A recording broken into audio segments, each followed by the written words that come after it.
नमस्कार बालमित्रांनो, कसे आहात?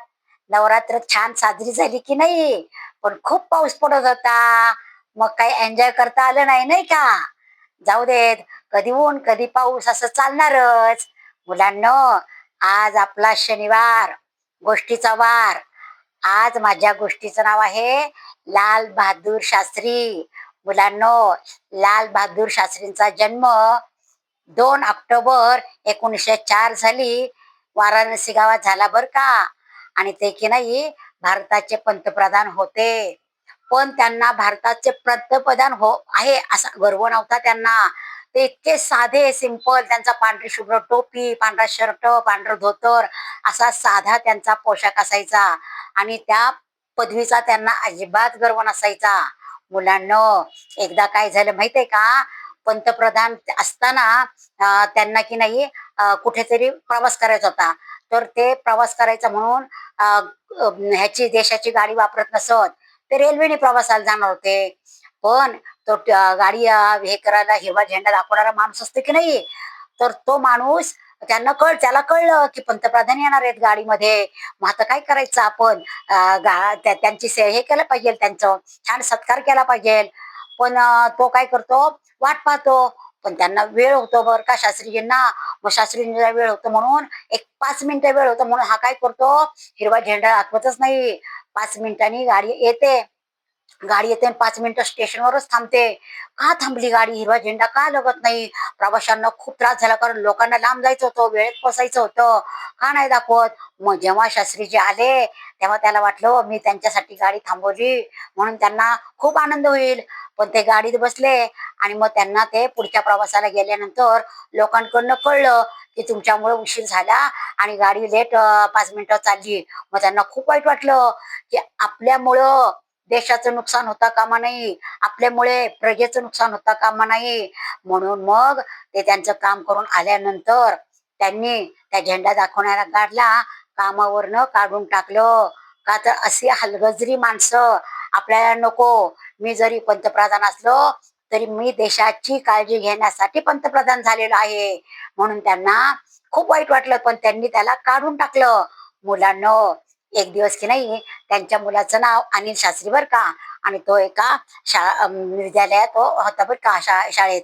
मग त्या शाळेचं प्रगती पुस्तक घ्यायचं होतं. प्रगती पुस्तक आणि मुलाचं काय म्हणजे हे काय मुलांनी काय काय केलं काय नाही, त्याचं सगळं मिळणार होतं ना प्रगती पत्रकामध्ये. तर ते गेले आणायला. तर तिथलचं वॉचमॅननी पाहिलं, अरे बापरे, पंतप्रधान आलेत काय आपल्या शाळेमध्ये घ्या हे करायला. मग ते काय झालं, त्यांनी ते गेले बरं का आतमध्ये. तर प्रिन्सिपलला जाऊन सांगितलं वॉचमॅननी. प्रिन्सिपलला पण इतका आनंद झाला, त्यांनी पटापट आवरावरी केली आणि त्यांना बोलवलं. मग ते म्हटले की मी माझ्या मुलाचं प्रशस्ती पत्रक पाहायला आलेलं आहे. तर म्हणे की तुम्ही कशाला तुम्ही काळजी घेतली म्हणे, मी तुमच्या पाठवून दिलं असतं घरी. नाही नाही म्हणे, मी पंतप्रधान नंतर आहे, पण मी मुलाचा पिता आहे आता, म्हणून मी आलो. मग ते म्हटल्या हो, ते की नाही 3ऱ्या मजल्यावर आहे ते ऑफिस, तिथे मिळतं म्हणे. काय हरकत नाही, मी 3ऱ्या मजल्यावर जाईल. ते म्हणे आपल्या शाळेला लिफ्ट नाहीये. चालेल, मी चालत जाईल म्हटले. मग ते चालत गेले तिथे. तर एवढी मोठी लाईन होती प्रगती पुस्तक घ्यायला. तर प्रिन्सिपल गेले आणि सगळ्यांना बाजूला केलं जाण्यासाठी. ते म्हटले नाही, लाईन आहे ना, मग मी लाईनीच उभं राहील. म्हणे असं काय करता होते, मी पंतप्रधान आहात. नाही म्हणे, मी पंतप्रधान ऑफिसवर तिथं देशाचं पंतप्रधान आहे. पण मी आता शाळेमध्ये मी माझ्या मुलाचं प्रगती पुस्तक घ्यायला आलेलो आहे. आणि मग मला ते कळलं पाहिजे. मग मी लोकांना कशाला त्रास देऊ? ते पण सकाळपासून उभे राहिलेत की नाही लाईनीत, मग मी पण लाईनीतच उभा राहील. असे ते प्रामाणिक नेते होते. मुलांनो, ते इतके प्रामाणिक होते की एक दिवस काय झालं, एका माणसाने की नाही कापड कारखाना काढला बर का. आणि तिथे सुंदर कपडे तयार होत होते. मग पंतप्रधानांना तिथे बोलवलं त्यांनी माझं कारखान्याचं उद्घाटन करायला बर का. मग पंतप्रधान गेले बर का, लालबहादूर शास्त्री कारखान्यात गेले. आणि कारखान्यामध्ये गेल्यानंतर त्यांनी ते उद्घाटन केलं आणि आतमध्ये कारखाना फिरून आले. मग तिथे खूप छान छान कपडे होते. पण त्यांना तिथे एक साडी आवडली बर का. साडी आवडली तर हे म्हणे, ही साडी केवढ्याची आहे? तर ते म्हणे 800 रुपयाची साडी आहे. तर ते म्हटले हो, जरा महागच आहे, पण माझ्याकडे काय एवढे पैसे नाहीयेत.